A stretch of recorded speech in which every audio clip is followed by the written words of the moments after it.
Good evening, grave robbers, and welcome back to the television graveyard. We are your TV necromancers, Laura Prince and Noah Houlihan. We have come here tonight to examine the spirits of past television shows, to find out which ones could be resurrected, should be resurrected, and which ones should stay doomed. This is a podcast in which we'll analyze the history, the hype, and the aftermath of shows that ran only one season, even some that ran only one episode. With me, as always, is TV's Noah Houlihan. If you don't come back with some kitty litter, you'll be sorry. We are doing this. Really, that's the quote you went with? That's the one I had written down. Ugh.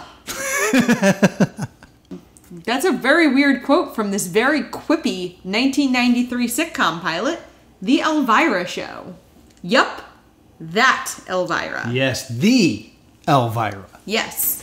It is, of course, Elvira, Mistress of the Dark, the celebrated horror hostess. Mm-hmm. This is a loose sequel to the film Elvira, Mistress of the Dark. Yes. The film was in 1988, and it took until 1993 for this pilot to be filmed. Unfortunately, it was never aired. It was never aired. This was going to be on CBS. Yes. And it stars your favorite witch, Elvira. Yes, it stars Cassandra Peterson as Elvira, but she is billed as Elvira as herself. Yes. There's no one else that you really know in this, with the exception of the also ran for her niece, who we'll talk about in a minute, was Hilary Swank. Wait, what? The girl who did not get the role. Okay. I was about to say, that was not Hilary Swank in this. No, the girl who did not get the role was Hilary Swank. But before we get into the ins and outs, so to speak, of the Elvira Show, let's pour one out. Yes, let's pour one out. What do you got there, Laura? I have a beer flavored with melons with a lot of head for no particular reason. Is that what it's called? Sure. All right. How's your beer? It's pretty good. Yeah? Yeah, I have ice in it like a heathen because it wasn't cold. But it's very refreshing. Ooh, oh my goodness. Yeah, it's very good. It's very melony. Yeah, it's a melon cart. Okay. Two Roads Brewing, if somebody cares that much. That's very nice. I have Elvira's Love Potion. I started with What's floating in it? toenails. Cool. So I started with an orange seltzer because I thought something about it made me think about like big oranges. And then I did some Malibu coconut rum because something about the show made me think about like big coconuts. And then I wanted it to be red, so I added grenadine and that turned it orange. So I put a little bit of Kool-Aid in it as well for coloring. And then to represent toenails, I have a little bit of sprinkles.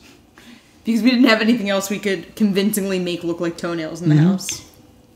But it's very good. Canonically, it should be mostly herbal tea and some toenails to be the love potion. That's right. She did say it's herbal tea. Yeah. But I'm not drinking something hot. Yeah, it is quite warm in the studio. It is. It is still May. Yes, it is. So we spend almost the entire show in the living room set. There's one scene that is not in this one set. Yes, and when it switches We're doing a bottle episode. When it switches sets, it feels weird. And also the other set is very small. Yes, it is. So we open on Elvira is making money by doing psychic readings. And she's doing a psychic reading for Lorraine. Yes. A woman in the town she lives in. Manhattan. Right. Kansas. Manhattan, Kansas, which is a fun little joke. It's also the real-life birthplace of Cassandra Peterson. Really? She's from Manhattan, Kansas? Yes. That's funny. So that's kind of why that's the place she is. And she goes, I see something in your future. And Lorraine, is it a man? Lorraine is thirsty. Yes. Do you know, Bill? No. How about Bob? No. Jack? No. Mike? No. You don't know anybody named Mike? No. Let's talk about this, because I find that whole exchange very interesting because this is before John Edwards, Yeah. and she's doing a bad cold read. Yeah. Because that's what John Edwards does. Sorry to all you people who believe John Edwards has powers. I don't think John Edwards is important anymore. No. But yeah, the way he stands up and he goes, I'm getting like maybe a bob or a bill or a buck, and kind of just feels out and sees if anyone reacts. And then he's like, oh, do you know a bill or a buck or something? Yeah. But like the fact that this is before John Edwards means it's before like Penn and Teller's bullshit in South Park like openly showed how this was done. Yes. So this is kind of like a really ahead of its time joke. Oh, yeah. In like it's giving away the secrets of psychics. And Elvira is running a special on love potions. There's an upcharge for fidelity. Yes. Him being faithful costs extra. Now, I will say it's a little confusing here. Yeah. Because she's so clearly not a psychic. Like, they make that very clear. But she actually is a witch. Yes. Which is odd. To make her bad, but also actually a witch.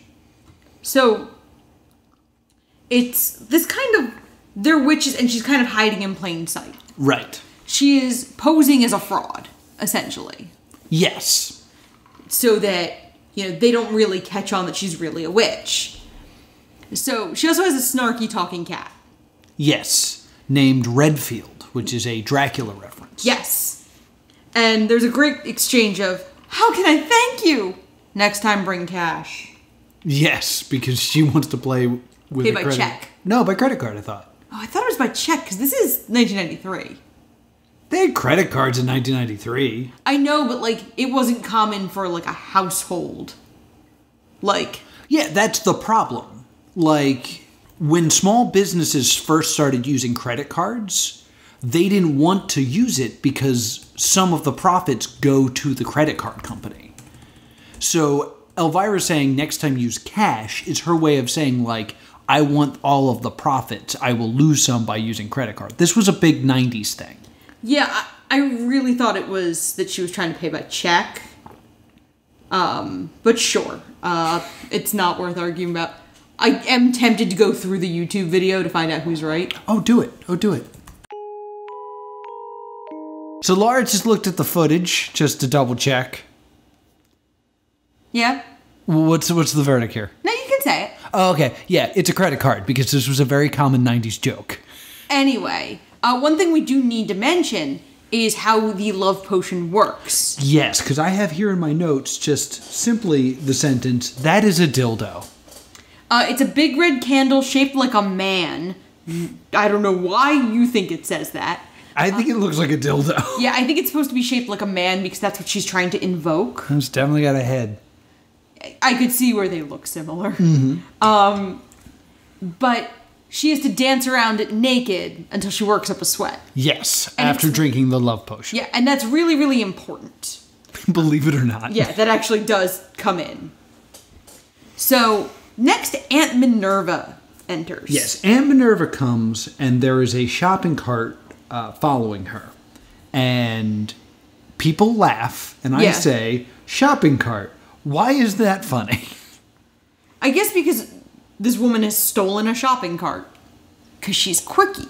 I think it's one of those things where the studio audience knows more about the show than we've been informed. Because Yeah. this is the first time we've seen her, so we don't know that she's a witch. So I think the fact that she's using her power to make the shopping cart move on its own is what's funny. But I don't have the context for that Yeah. the studio audience has been informed of. So what I decide to do, I'm going to... I made a note anytime I thought there was a line that the studio audience laughed at that wasn't a joke. Okay. So we'll go through those. All right. And so she's talking to Aunt Minerva, and Aunt Minerva is a little too obvious about being a witch. Yes. And then Elvira goes, as long as you don't do it in public, you can do it as much as you like. And then Renfield goes, until you need glasses. Yes. Oh, wait. Because Minerva already wears glasses. What do you think that joke is? Oh, it's clearly a masturbation joke. Okay. Yeah, that's... Because you'll go blind. Yeah, and she's already wearing big, thick glasses. Hence Yes. the, oh, wait. Yeah, I thought that was a daring joke to slip onto CBS. I feel like this show is full of jokes that are very daring for CBS. In the early 90s. And Elvira admonishes Aunt Minerva, saying, I'm sick and tired of pulling up stakes to keep from getting burned at one. Yeah. Which is a good joke. That's a great joke. Good puns. And they talk about they're living in the middle of nowhere in Manhattan, Kansas. The city that always sleeps. Yeah, the Little Apple. Yeah. And they're trying to kind of settle that, which I always think is interesting when you move to a small town, when you're trying to blend in. Mm-hmm. I've never understood this trope. It is so much easier to blend in and disappear in a larger city. Yeah, absolutely. There's so many more weirdos there. Like, I worked in Philadelphia for years. I could have walked past Elvira, in full Elvira on the street, and been like, huh, Elvira. If we moved to a small town, we would easily be the weirdest people there. Oh, yeah. And we're not even witches. Right? So, the cat, we find out his name is Renfield, and that's really funny. And then a handsome man appears, and he's looking for a psychic. I do have one line here where Minerva says, "What's the big deal? It's not like we're Siegfried and Roy." Don't quite understand that joke. Because Siegfried and Roy were known as magicians. Right. So I think Minerva's going like, we're not publicly performing. Right.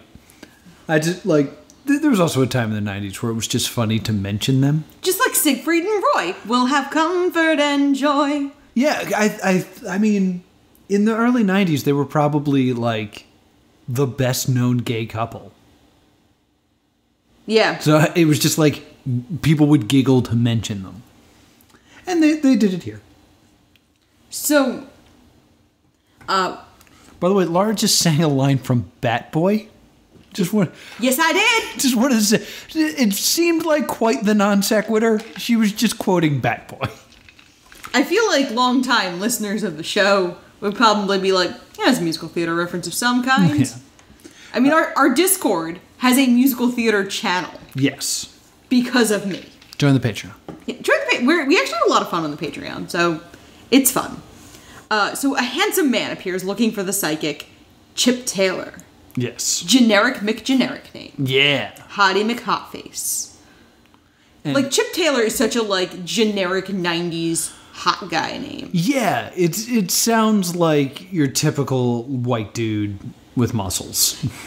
Picture what you think Chip Taylor looks like. Yeah, you nailed it. You're right. That's what he looked like. Elvira notices him and does a slinky walk into her parlor. And then I make a note of, like, my godfather, who loved Elvira, would have absolutely loved this show if he'd ever seen it. Yeah. There was a giant Elvira cutout in his basement, like one of the life-size cardboard cutouts. In the 80s, basements came with that.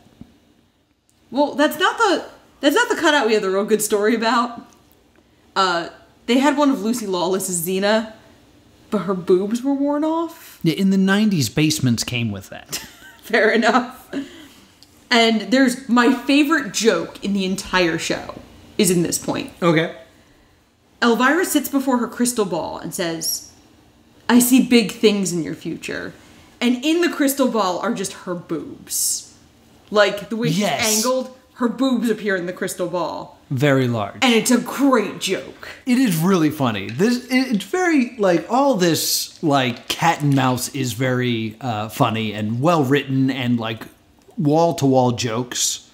But I do end up feeling like, what world are we in where Elvira is just desperate for a man? Like, she just can't find a man that would take her out. I mean, I'm guessing it's, for want of options. Like, there's not a lot of... It's a small town and pickings are slim. Yeah, and I don't find Chip to be that attractive. I mean, he's really generic looking. Yeah, so I think I'm looking at it critically, because that's what this show is. I think the purpose of this is Elvira's going after that average guy like he's the sexiest thing alive. I have a shot with Elvira. Yeah, like... Yeah, this is all, like, very much male fantasy. It's also very funny, because this was written by an SNL writer named Ann Beats. So this was actually written by a woman. Oh, I could tell. It's definitely, like... The male fantasy is there for the men, and the humor is there for the women. Because it's Elvira. Like, no, the only male character who really talks is Chip. Yes. And Renfield. And they're not really objectifying Elvira. Elvira is objectifying herself because she thinks it's hilarious. Yes. And I respect that. Absolutely. But I loved I See Big Things in Your Future. It's my favorite joke in the show. Yeah, very well done. It's a sight gag. It's one of those great jokes that, like, if you were watching it with somebody who is, you know, our age when this would have aired, they wouldn't have gotten it. But everyone over the age of, like, 12 would be like, See, and what's great about it, because I want to bring up the Siegfried and Roy joke again. Because that was a 90s stock joke.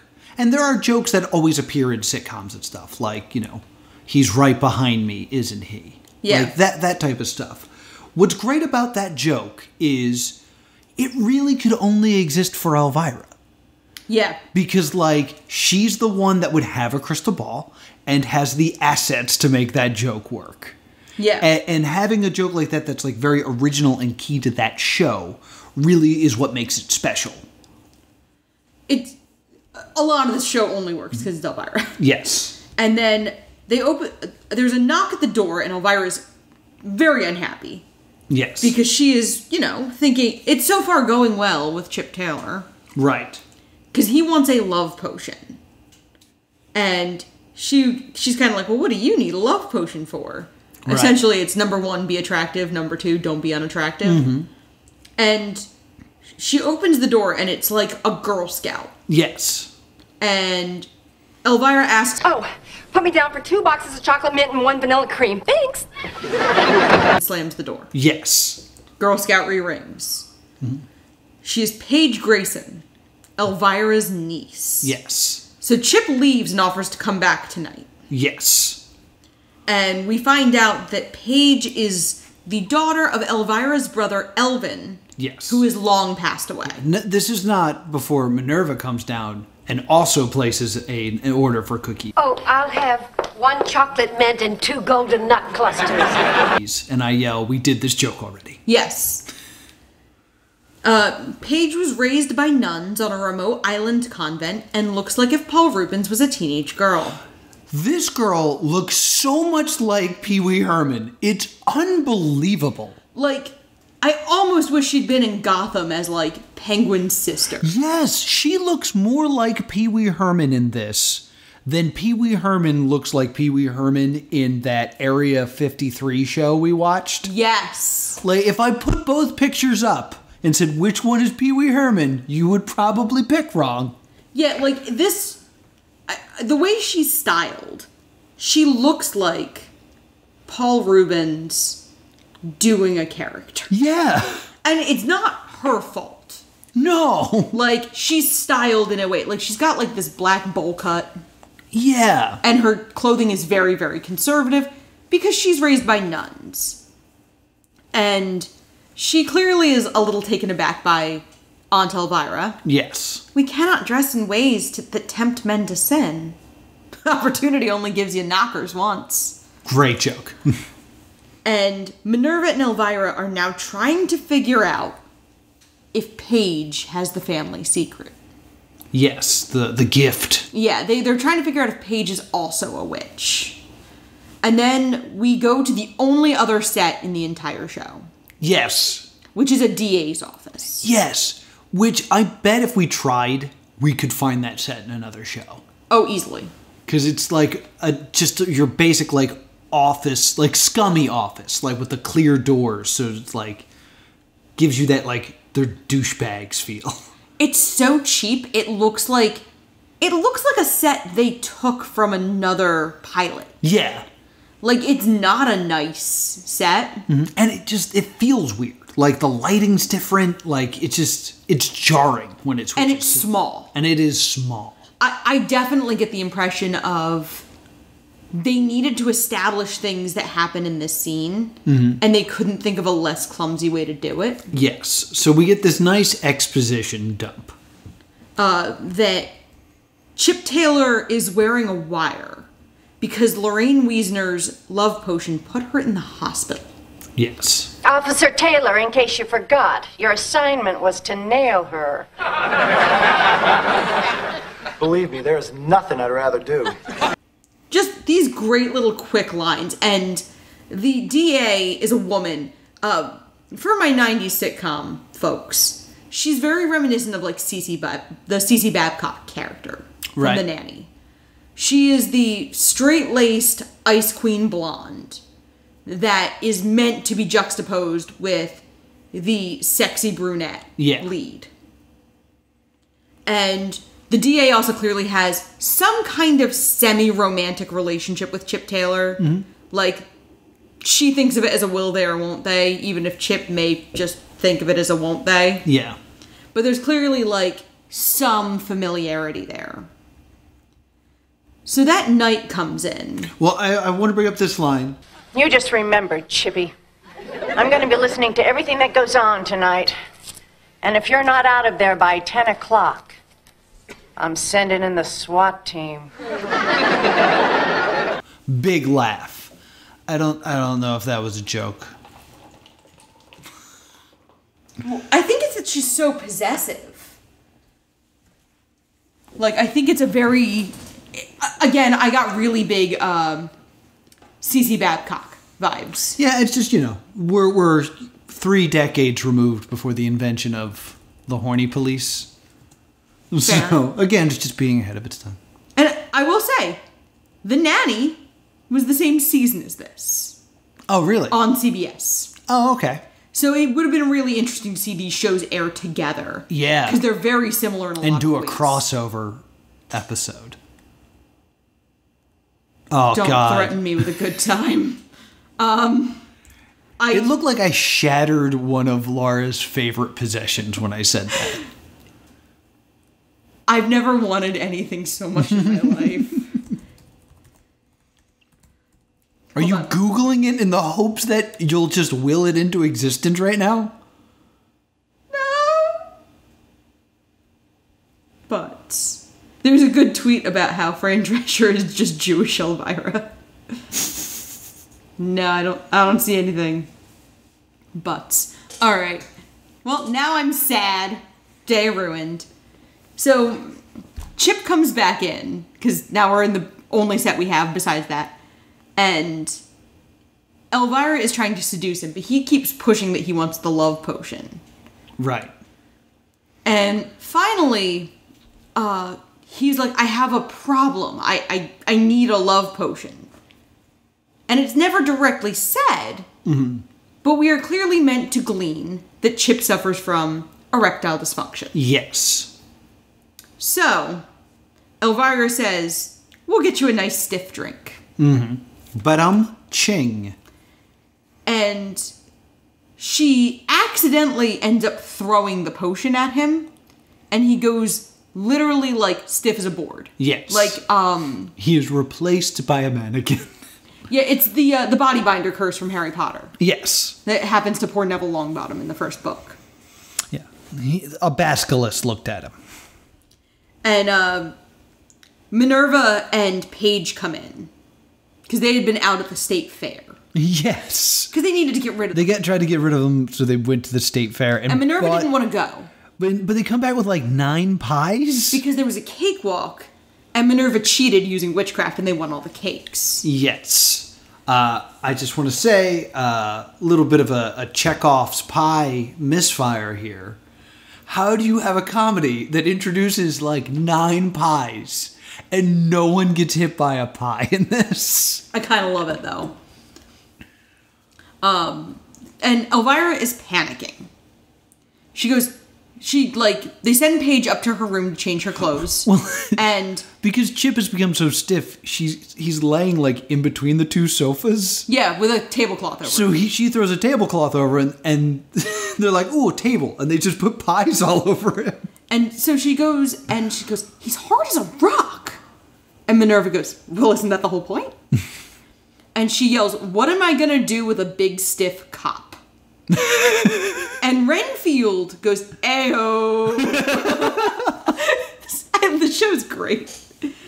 Well, it's one of those shows that, like, it has a lot of really good jokes, but also just has a few moments where it's like, we know what we are. So, like, instead of giving Renfield a quip, they're like, let's just have him make a noise. This is fine.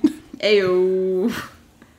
Anyway, Paige then comes downstairs while Chip is not covered with the tablecloth and finds out what they've been doing. Yes. And she's like, no. And Paige is like, you know how I like to pick up men. Yes, because they've now picked up and moved. Yeah. And Paige wants nothing to do with them. And then Renfield says something to her, and she retorts. Yeah. And then that's how they know that she is the family gift, because only a witch can hear the thoughts of animals. Yes. And then Paige loses it and screams, I'm not like you, I want to be normal. However, the 10 minutes are up. And the cops are here. Yes, the cops roll in. Elvira says she's going to make a stand, and she wants Paige and Minerva to escape unharmed. Yeah. But Paige turns out to be a very powerful witch. And she reverses the spell, but Elvira has to kiss him. The true love's kiss thing. And we hear the SWAT team outside go, this is a bust! And Elvira goes, no, this is a bust. Ayo. And so the DA and the SWAT team are there, and they're trying to arrest Elvira. Yes. And Elvira is gonna go quietly because she doesn't really have any way to defend herself. And then Ms. Wiesner comes in, and they're like, "Good, Ms. Wiesner, you're here. Now you can formally press charges." And Ms. Wiesner refuses. Yes. Turns out what hospitalized her wasn't the potion; it was dancing outside naked. And she caught pneumonia. And the attending physician is her new fiance. Yeah. So the potion worked, and Ms. Wiesner wants to press no charges because she thinks now the spell has worked. Yeah. And Elvira kisses Chip, and the DA goes, "Chip, how could you kiss that trash?" And Elvira goes, "At least trash gets picked up." Yes. Which is like a real old joke. It was probably new then. I feel like I remember that joke being in, like, Grease. Yeah. And then we get the end tag that is Paige, Minerva, and Elvira drinking tea together. Well, isn't there a whole bit of her in handcuffs as well? There's not a good line in there. Okay, because Elvira likes getting tied up. So that happens. So, Paige makes a joke about what's in the tea, and then she says, it's mostly herbal tea. And some toenails. And that's kind of our first clue that Paige is going to start fitting in a little more with the family. Yeah. And it's a good little pilot. Yeah. Now, a few years later, a show with a snarky talking black cat, 2 ants, and a teenage witch who has to go live with them becomes extremely successful. Yes, indeed. I think the interesting thing there is that the focus is on the teenager in Sabrina the Teenage Witch, while it's on the ant in the Elvira show. Yeah.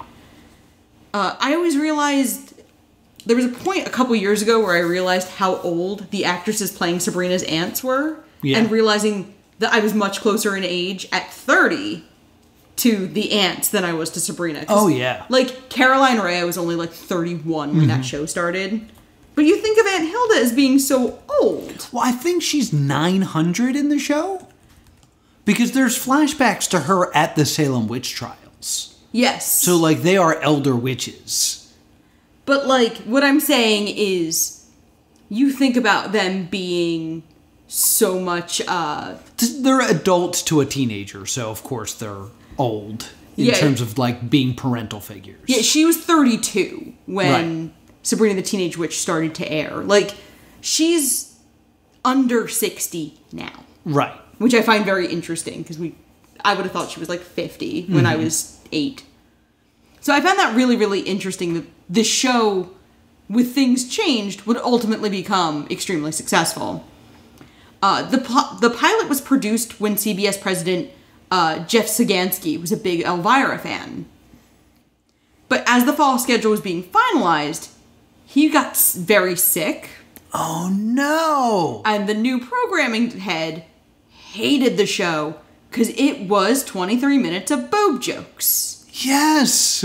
But, like, high-quality boob jokes. One executive quit after the show wasn't picked up. Really? Yeah, several executives were very angry.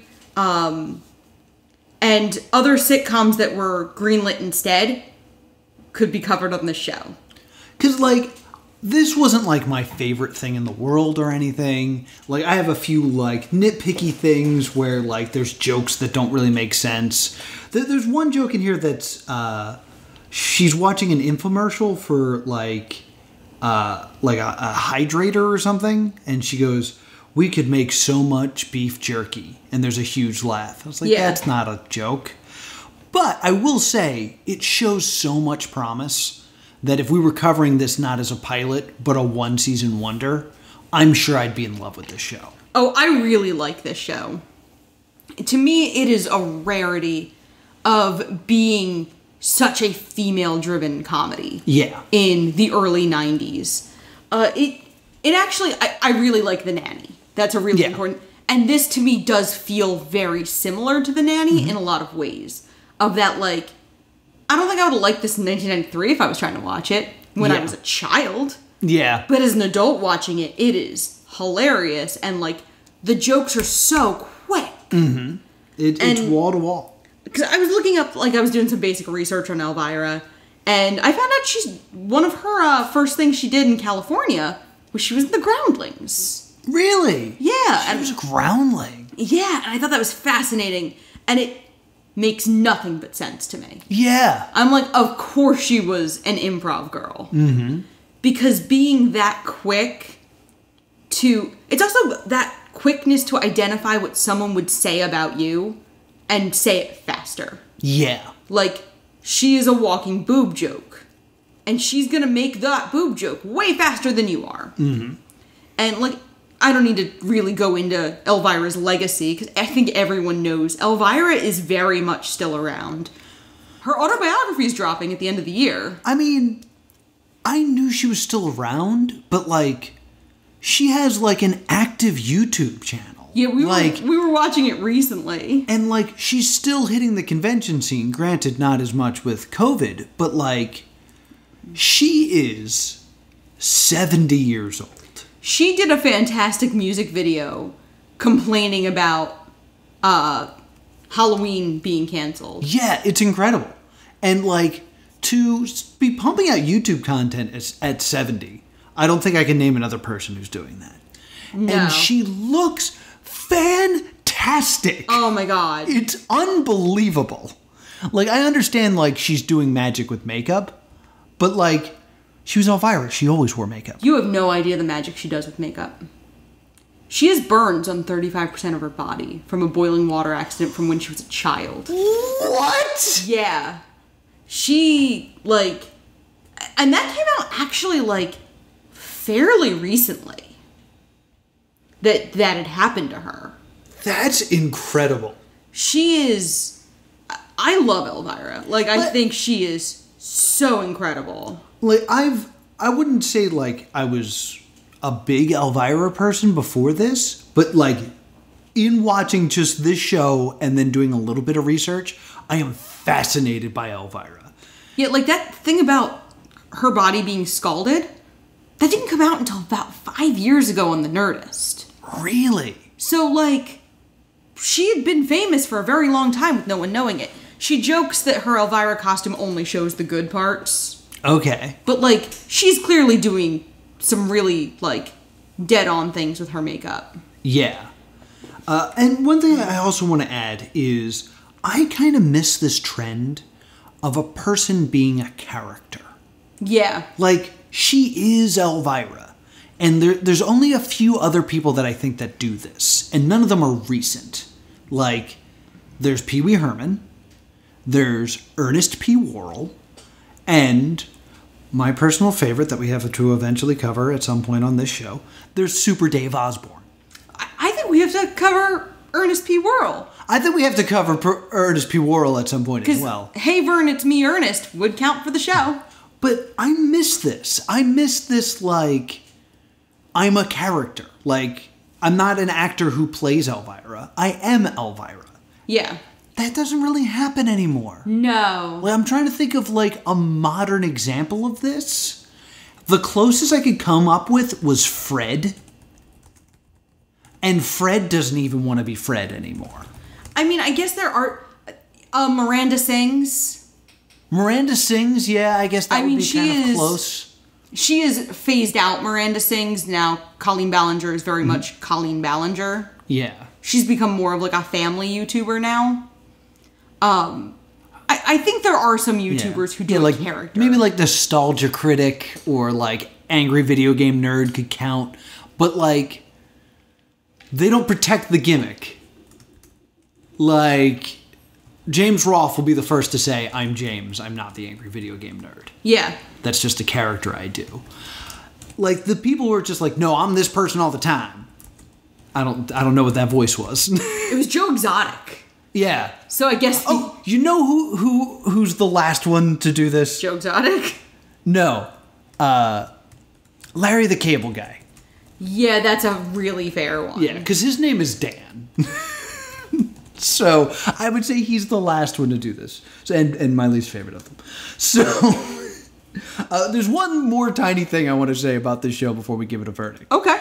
Can we talk about how this show, so much better, does a talking animal than McDuff the talking dog? And I want to point out that it's not like we see Renfield in close-up. No, it's just like whenever the cat talks, they show the cat laying there. They don't try to make his mouth move. It's just like, we get it, it's the cat talking. Yeah. And I don't know, cat could also be a ghost. We never established whether or not it's half cat, half ghost. She does say the thoughts of animals, so she doesn't imply that he is half ghost. Right, but we don't know. There was no theme song to explain it to us. There really wasn't a theme song. I did love the title card because it had that very endearing, vintage quality to it. Yes. I really liked that. So verdict time. Oh, stay tuned. Stay tuned. Oh, I would have loved to have seen more of this. Yeah, it's a stay tuned for me as well. The feel of the show was very Married with Children, in that like the audience did more than just laugh and like sigh at like cute moments of learning. Yeah, there was like rowdy like hooting and hollering, and I think that's interesting and something that was lacking in CBS's lineup. So yeah, like. I do think The Nanny scratched that itch around the same time, but I also really think the two of them in a block would have been really interesting. Absolutely. So, yeah, I would definitely call this a stay tuned. So, what are we watching next week? We are covering something special. This was something the Patreon, it just kept coming back. Yeah, so we had this issue where the Patreon bonus episode kept ending in a tie, and there was this war between those who wanted us to cover Killer Camp, which is a CW show, and those who wanted us to do a deep dive in Nickelodeon giveaways. And since Killer Camp is currently going to be getting a second season, apparently, according to the internet, and most of these giveaways are doomed, we've decided that Nickelodeon giveaways will be an actual episode of Stay Doomed that does not need to appear on the Patreon, and the Killer Camp will be a Patreon exclusive bonus episode. So next week, we're covering all of your favorite and our Nickelodeon giveaways. Yeah, sweepstakes. Yeah. Phone-in contests. Yeah, fill out a postcard and send it in to Nickelodeon where only kids win. P.O. Box 963, New York City, New York State, 10108. All right. Anywho. So, which I do say and I got from Stick Stickly. And I still say it now, like 30 years later. Anywho, Simmer down. Thank you to Crowdfund Crypt Keeper Matthew for keeping the lights and the air conditioning on here in the studio. And joining our Patreon, a Patreon that you can join. And you can join our Discord and talk to us about all of our fun stuff. What are we watching next week? We already did. Where can people find us? You can email us at thestaydoomedshow@gmail.com or on Facebook and Twitter at Stay Doomed. And if you have recently fallen in love with Elvira, I'm at +2 Comedy. If you would like us to do more somewhat holiday-themed episodes, I'm at Sprocket League. Until next time, stay doomed.